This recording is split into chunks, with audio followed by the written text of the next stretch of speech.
Hello बच्चों, कैसे हो।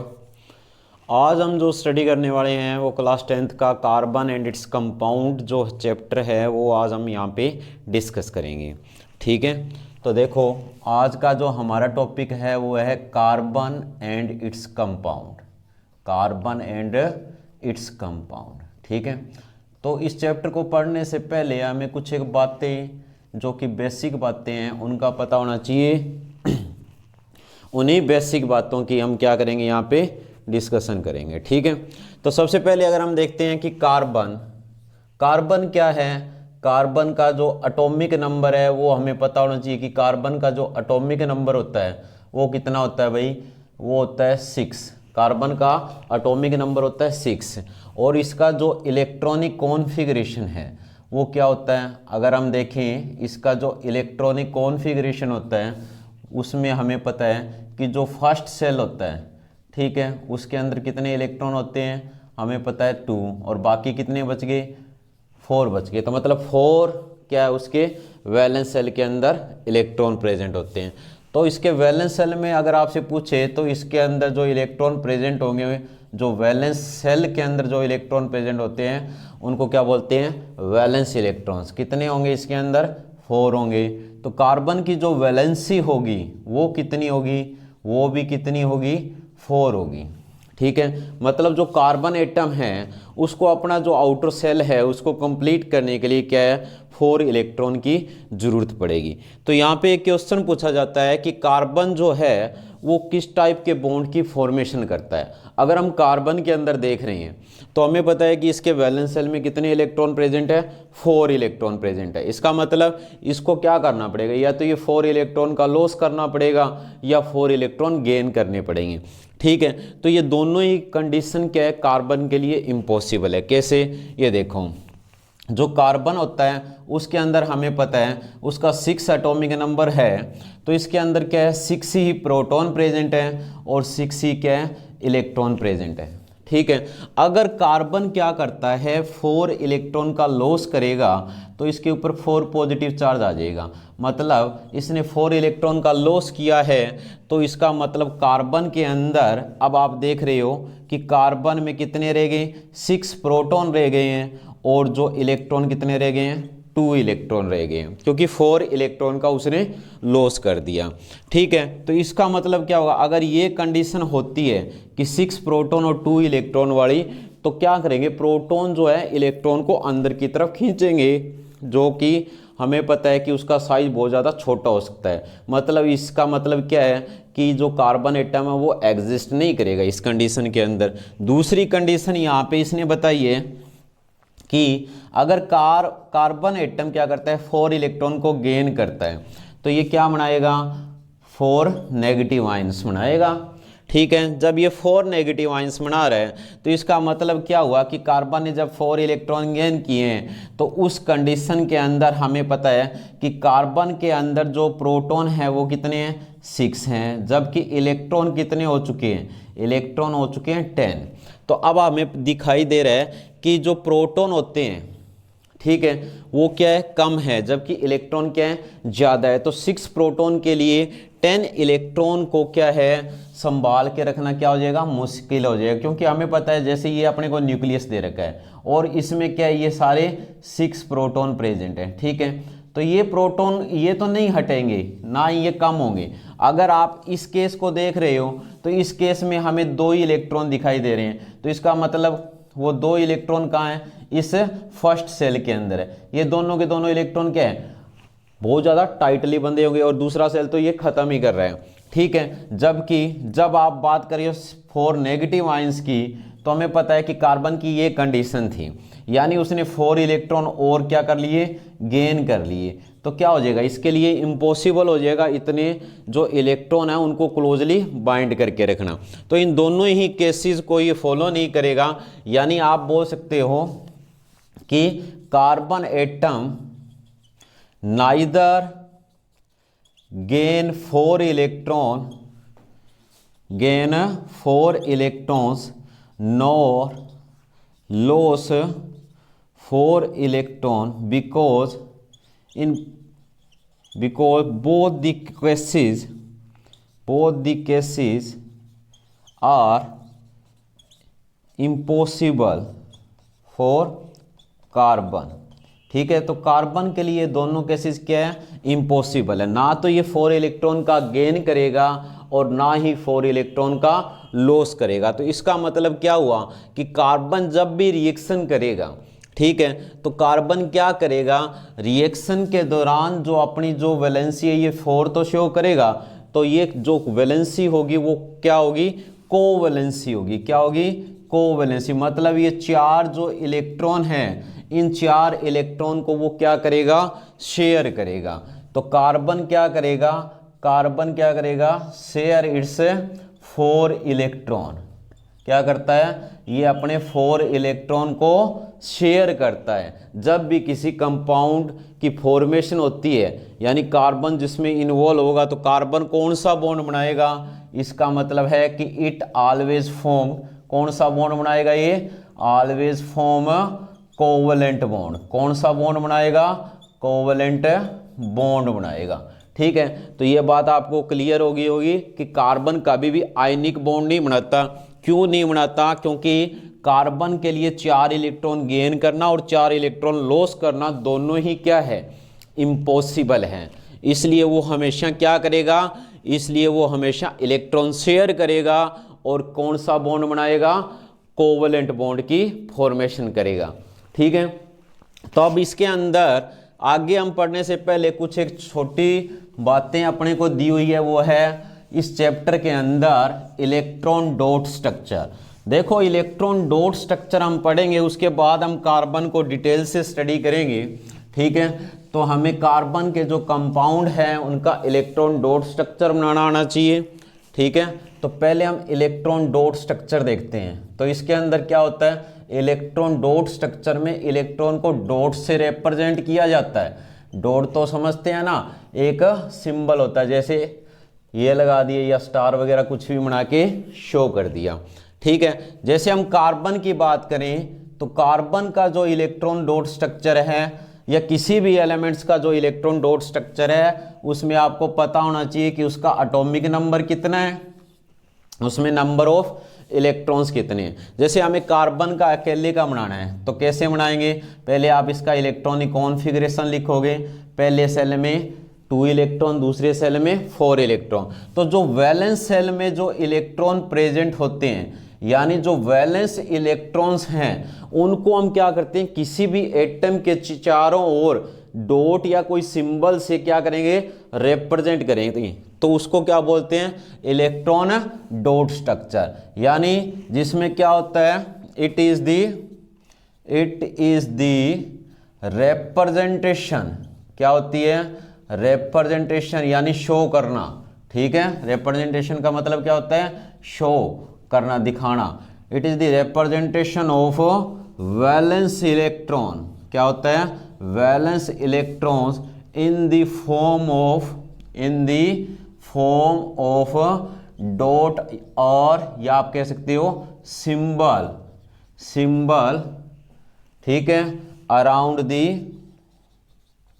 यानी डॉट ही लिखो, अराउंड दी सिंबल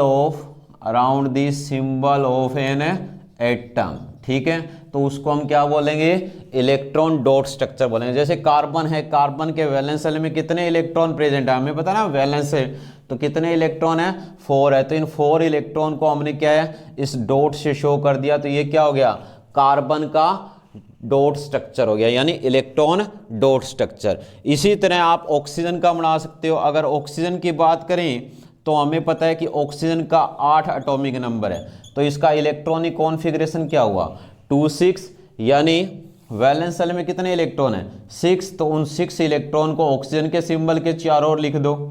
ठीक है, तो ये क्या बन जाएगा, ये इसका इलेक्ट्रॉन डॉट स्ट्रक्चर बन जाएगा। ये तो है सिंगल एटम्स के केस में। अगर आपसे किसी मॉलिक्यूल या कंपाउंड के केस में पूछा जाए, कि जैसे आपसे पूछा जाए CO2 का, मीथेन का, नाइट्रोजन का, सल्फ्यूरिक एसिड का, किसी का भी पूछा जाए, तो वो इलेक्ट्रॉन डॉट स्ट्रक्चर हम किस तरह ड्रॉ करेंगे। तो क्लास 10th के अकॉर्डिंग अगर हम उनको देखें, तो जो इलेक्ट्रॉन डॉट स्ट्रक्चर अगर आपने बनाना है, तो आप क्या करो, जो भी मॉलिक्यूल दिए है ना, उसके अंदर जितने भी जो वैलेंस इलेक्ट्रॉन है उन सभी वैलेंस इलेक्ट्रॉन को काउंट कर लो। ठीक है, जैसे मीथेन का इलेक्ट्रॉन डॉट स्ट्रक्चर बनाना है।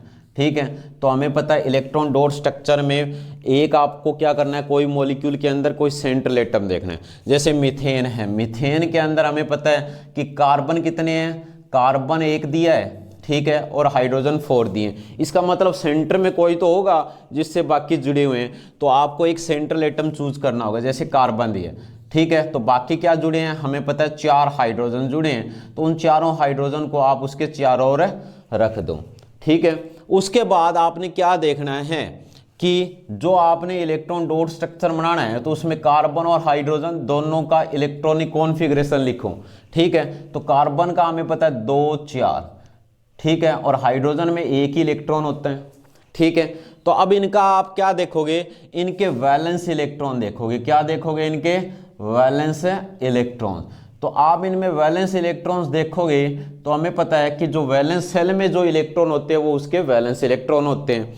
तो अगर आप कार्बन में देखोगे तो वार वाले सेल में कितने इलेक्ट्रॉन प्रेजेंट हैं, 4 इलेक्ट्रॉन प्रेजेंट हैं। ठीक है, तो इसके 4 वैलेंस इलेक्ट्रॉन हो गए, जबकि हाइड्रोजन का जो एक ही इलेक्ट्रॉन है, मतलब बार वाला सेल वो ही है, तो उसके अंदर भी क्या है, वैलेंस इलेक्ट्रॉन कितने हैं, 1। अब जितने आपको उनके वैलेंस इलेक्ट्रॉन मिल रहे हैं, ठीक है, उन इलेक्ट्रॉन्स को आप क्या करो, उन्हीं एटम के चारों लिख दो। जैसे कार्बन के 4 है तो 4 के चारों इलेक्ट्रॉन कार्बन के अराउंड डॉट से रिप्रेजेंट कर दो। ठीक है, उसके बाद आपने देखा हाइड्रोजन का 1 है तो हाइड्रोजन का आपने रख दिया। ठीक है, ये आपको मिल गया। तो अब आप देखो कि कार्बन को कितने इलेक्ट्रॉन चाहिए अपना सेल पूरा करने के लिए, क्योंकि इसके वैलेंस इलेक्ट्रॉन 4 है, होने कितने चाहिए, 8 चाहिए। तो ये क्या करेगा, 4 इलेक्ट्रॉन क्या करेगा, शेयर करके गेन करेगा। तो ये क्या करेगा, 1 इलेक्ट्रॉन इसको दे देगा, 1 इसको दे देगा, 1 इसको दे देगा और 1 इसको दे दिया। इसने चारों को 1 इलेक्ट्रॉन दिए, तो अब ये 4 इलेक्ट्रॉन किसी से भी ले सकता है। ठीक है, जिनको दिए हैं उनसे ये 4 इलेक्ट्रॉन ले भी सकता है। तो इस तरह आप इलेक्ट्रॉन डॉट स्ट्रक्चर ड्रॉ करोगे। ठीक है, तो जैसे ये तो हो गया सिंपल। जैसे आपको अमोनिया का केस दिया होता NH3, ठीक है, तो NH3 के अंदर अगर आप देखोगे तो हमें पता है कि नाइट्रोजन है, और नाइट्रोजन से जुड़े हैं कितने हाइड्रोजन, 3 हाइड्रोजन। आपने 3 हाइड्रोजन उसके चारों ओर लिख दिए। ठीक है, अब आपने देखना इसका इलेक्ट्रॉन डॉट स्ट्रक्चर कैसे बनाओगे। तो पहले ऐसे लिखोगे कि नाइट्रोजन का एटॉमिक नंबर कितना है, 7, हाइड्रोजन का 1, इनका इलेक्ट्रॉनिक कॉन्फ़िगरेशन लिखो। नाइट्रोजन का कितना है, पहले 2, दूसरे में 5, हाइड्रोजन में ओनली 1 है तो ये 1 हो गया। तो अब हमें पता है कि वैलेंस जो इलेक्ट्रॉन्स हैं नाइट्रोजन में कितने हैं भाई, 5 है। ठीक है, और हाइड्रोजन में कितने हैं, 1 है। ठीक है, तो अब आप देख रहे हो कि वैलेंस सेल में हमें पता है कि अगर आपने बॉन्डिंग वगैरह पढ़ी है तो उसके अंदर क्या है, ऑक्टेट रूल पढ़ा होगा, ऑक्टेट या ड्यूप्लेट रूल। तो यानी क्या होता है उसके अंदर कि कोई भी जो एटम जिसके वैलेंस सेल में 2 या 8 इलेक्ट्रॉन प्रेजेंट होंगे वो किसी से भी रिएक्शन नहीं करता, और जिसके सेल में 2 या 8 से कम या ज़्यादा इलेक्ट्रॉन प्रेजेंट हैं, ठीक है, 8 से तो कम ही होंगे, 2 से ज़्यादा होंगे, तो वो क्या करेगा, 8 करने की कोशिश करेगा, और जिसके 1 होगा वो 2 करने की कोशिश करेगा। ठीक है, तो अगर आप देख रहे हो तो नाइट्रोजन के वैलेंस सेल में कितने इलेक्ट्रॉन हैं, 5 इलेक्ट्रॉन हैं, तो इसको कितने और चाहिए, 3 चाहिए। इसका मतलब इसको 3 चाहिए, तो ये क्या करेगा, अगर किसी को 3 इलेक्ट्रॉन देगा तो इसको क्या मिलेंगे, 3 इलेक्ट्रॉन मिलेंगे। ठीक है, तो आप इसके वैसे तो आप 5 जो वैलेंस इलेक्ट्रॉन हैं उनको इस डॉट से रिप्रेजेंट करो। ठीक है, हाइड्रोजन का क्या है, एक सिंगल इलेक्ट्रॉन है, उसको इसकी डॉट से रिप्रेजेंट करो। ठीक है, इनके थोड़े सिंबल अलग बना लेना। ठीक है, तो पता चल जाए कि कौन से एटम के। अब देखो नाइट्रोजन को कितने इलेक्ट्रॉन चाहिए, 3 चाहिए, तो ये क्या करेगा, 3 इलेक्ट्रॉन देगा। हाइड्रोजन को 1 चाहिए, मान लो इस हाइड्रोजन को 1 चाहिए, तो ये एक नाइट्रोजन से ले लेगा, दूसरा हाइड्रोजन भी नाइट्रोजन से ले लेगा, और तीसरा भी ले लेगा। तो तीनों ने क्या किए, हाइड्रोजन 1 इलेक्ट्रॉन लिए, बदले में नाइट्रोजन क्या है, इसने 3 इलेक्ट्रॉन दिए, तो तीनों से क्या ले लेगा, तीनों से ये 3 इलेक्ट्रॉन ले लेगा। इस तरह ये अमोनिया का क्या बन जाएगा, इलेक्ट्रॉन डॉट स्ट्रक्चर बन जाएगा। ठीक है, इसी तरह आपसे एग्जाम में पूछा जाए इथेनोइक एसिड, जैसे ही आपको फार्मूला आना चाहिए पहले, जैसे यहाँ पे इथेनोइक एसिड लिखा है, इसका इलेक्ट्रॉन डॉट स्ट्रक्चर बनाना है, तो हमें पता है कि ये कितने एटम दिए हैं, जितने भी दिए हैं उनको आप अलग अलग उनके इलेक्ट्रॉन्स लिखो। हमें पता है कि कार्बन का जो वैलेंस सेल होता है उसमें 4 इलेक्ट्रॉन हैं, हाइड्रोजन के वैलेंस सेल में 1 इलेक्ट्रॉन है। अगर हम देखें ऑक्सीजन, तो हमने ऑक्सीजन का यहाँ स्टडी किया, तो हमें पता है पहले में 2, दूसरे में 6, तो इसका मतलब इसके वैलेंस सेल में कितने इलेक्ट्रॉन प्रेजेंट होते हैं, 6 इलेक्ट्रॉन्स प्रेजेंट होते हैं। तो ये हमने क्या लिखे हैं, वैलेंस इलेक्ट्रॉन्स लिखे हैं। ठीक है, इन्हीं वैलेंस इलेक्ट्रॉन्स को आप क्या करो, जो इनका सिंबल दिया उसके अकॉर्डिंग लिखो। मतलब कार्बन से 3 हाइड्रोजन जुड़े हैं, तो इन तीनों हाइड्रोजन को कार्बन के चारों ओर लिखो। फिर आगे क्या है, नेक्स्ट कार्बन दिए, फिर आगे उससे ऑक्सीजन दिए।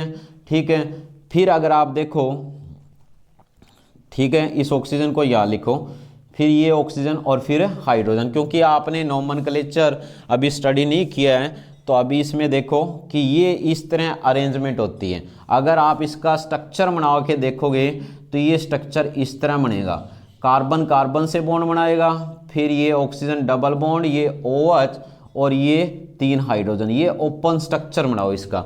उस ओपन स्ट्रक्चर के अकॉर्डिंग एटम को अरेंज करो। अब हमें पता है कार्बन के पास कितने इलेक्ट्रॉन है, 4 है, तो ये 4 इलेक्ट्रॉन्स को आप क्या करो, इनको रिप्रेजेंट कर दो। ठीक है, इसी कार्बन के साथ भी क्या है, 4 इलेक्ट्रॉन है, इन 4 इलेक्ट्रॉन को इस तरह रिप्रेजेंट कर दिया। ऑक्सीजन के पास कितने इलेक्ट्रॉन है, ऑक्सीजन के पास अगर हम देखेंगे तो हमें पता है 6 इलेक्ट्रॉन है। ये मैंने यहाँ पे 6 इलेक्ट्रॉन शो कर दिए। इस ऑक्सीजन के पास भी क्या है, 6 इलेक्ट्रॉन्स हैं। ठीक है, इसको भी मैंने रिप्रेजेंट कर दिया। इसी तरह हाइड्रोजन के यहाँ पे शो कर दिए। ठीक है, ये हाइड्रोजन के इलेक्ट्रॉन्स दे रखे हैं। ठीक है, तो अब देखो इनका इलेक्ट्रॉन डॉट स्ट्रक्चर बनाना है, तो कार्बन क्या करेगा, कार्बन के पास 4 है, ये दूसरे जो एटम है उनसे 4 इलेक्ट्रॉन क्या करेगा, शेयर करेगा ना। ये इस हाइड्रोजन को भी दे दिया, इस हाइड्रोजन को, इसको भी इसने इलेक्ट्रॉन दे दिया, और इस कार्बन को भी इसने दे दिया। तो बदले में क्या करेगा, ये इन सभी से क्या लेगा, एक एक इलेक्ट्रॉन लेके इस घेरे में, इस सर्कल में 8 इलेक्ट्रॉन कंप्लीट कर लेगा। इसी तरह ये कार्बन भी करेगा। ये कार्बन क्या करेगा, हमें पता है कि ये कार्बन क्या करेगा, इस कार्बन से इसने 1 इलेक्ट्रॉन लिए, इस ऑक्सीजन से भी क्या ले रहा है, 1 इलेक्ट्रॉन ले रहा है, और इस ऑक्सीजन से डबल। अगर इस ऑक्सीजन को देखोगे तो ये ऑक्सीजन इस कार्बन से 2 इलेक्ट्रॉन गेन कर रही है, तो इसका ऑक्टेट पूरा हो गया, 8 इसके पूरे हो गए। इसी तरह ये कार्बन से इधर वाली जो ऑक्सीजन है वो क्या कर रही है, 1 इलेक्ट्रॉन ले रही है, 1 इधर से हाइड्रोजन से ले रही है। ठीक है, तो अब देखो इस कार्बन ने अपने टोटल 4 इलेक्ट्रॉन दिए, 2 इस ऑक्सीजन को, 1 इस कार्बन को, 1 इस ऑक्सीजन को, तो इसको इस सर्कल में रख दो।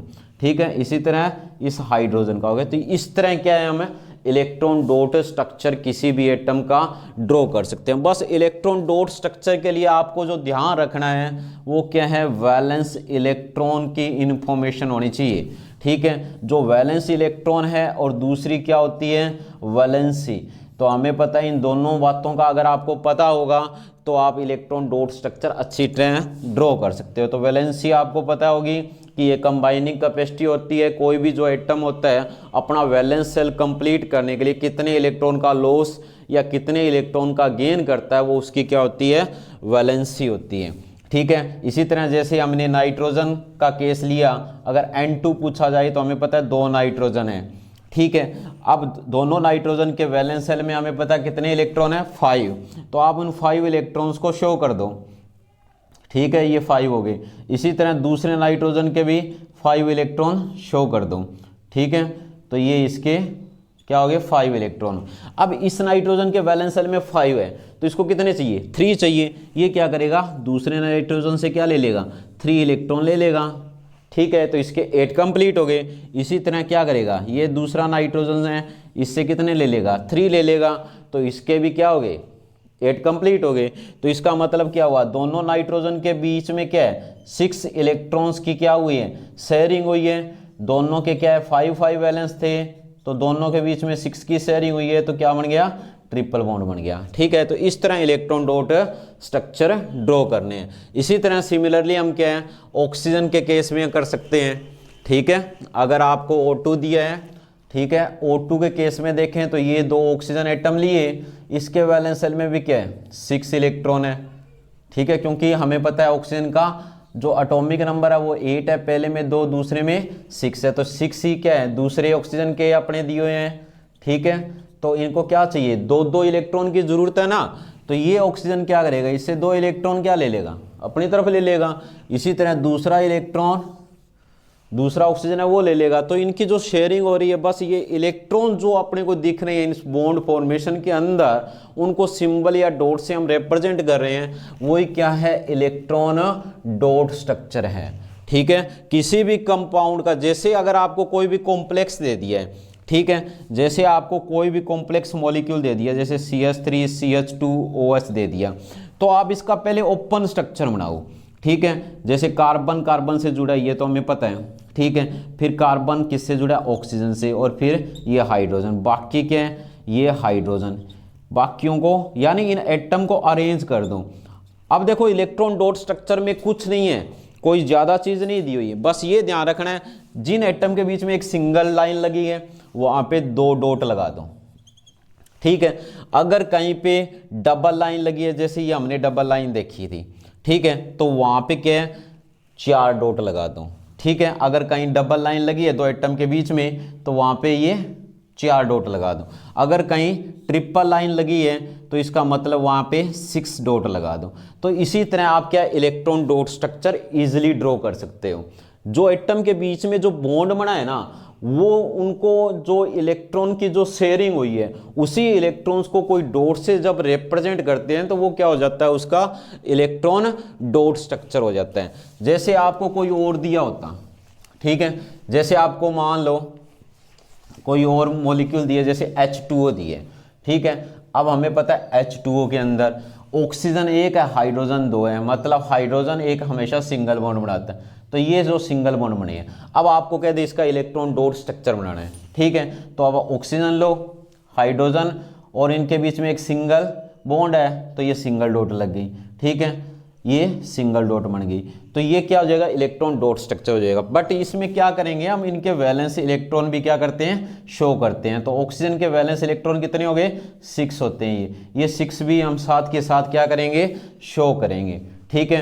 तो बस मैंने यहाँ पे क्या है, ये बॉन्ड फॉर्मेशन दिखा दी आपको साथ, ठीक है। जो इलेक्ट्रॉन डॉट स्ट्रक्चर में जो रियल में होता है, वो हम क्या करते हैं, जितने भी जो इलेक्ट्रॉन्स होते हैं उनके वैलेंस शेल के, उनको हम डॉट से रिप्रेजेंट करते हैं, ठीक है। तो उम्मीद है आपको अच्छी तरह समझ में आया होगा, ठीक है। और आप इसकी और प्रैक्टिस करना ताकि आपके इलेक्ट्रॉन डॉट स्ट्रक्चर क्लियर हो जाए। कल हम पढ़ेंगे जो हाइड्रोकार्बन है, यानी कार्बन से जितने भी कंपाउंड बनेंगे उनके बारे में स्टडी करेंगे, ठीक है बच्चों। Thank you.